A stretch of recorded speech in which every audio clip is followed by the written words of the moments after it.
আমরা আশা করি বাংলাদেশের ভবিষ্যতে যেই কোনো ব্যবসা হোক, প্রতিষ্ঠান হোক, এটা বাংলাদেশি হোক, বিদেশি হোক, কাউকে ডিস্ট্রাকটিভ কোনো কাজে না যাওয়ার আহ্বান জানাচ্ছি।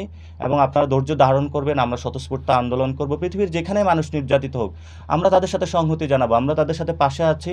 আমরাও নির্যাতিত, সেখানে তাদেরকে আমরা এটাও আশ্বস্ত করেছি, আমাদের বিজনেস যে কালচারটা এখনও ফুলি ডেভেলপ হয় না, আমরা সেটা তো যাতে কাজ করতে পারি। আর্ট কালচার, আমাদের সফট পাওয়ারগুলো আছে, সেটা কাজে লাগে। মিডল ইস্টে যারা আসছে, আমাদের বড় একটা মাদ্রাসা সেক্টর রয়েছে, যাদের ওইখানে অনেক আনএমপ্লয়মেন্ট রয়েছে, আমরা সেখানে বিদেশি মিডল ইস্টে যারা, তাদেরকে বলেছি যে তারা কিন্তু আরবি জানে, আপনারা তাদেরকে নেন এবং এখানেও আসেন। আপনারা কোনো ইন্ডাস্ট্রি দিলে আমরা তাদের সে ভাষার যে স্কিলটা রয়েছে সেটা কাজে লাগাতে পারবো।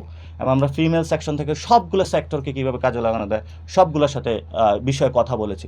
আমরা আশা করি এই ভবিষ্যতে যেই আমাদের যাত্রাটা শুরু হয়েছে এটা অনেক ভালো হবে এবং আমরা আমাদের থেকে আশাবাদী। আশা করি দেশের মানুষ ইনশাল্লাহ আশাবাদী হবে।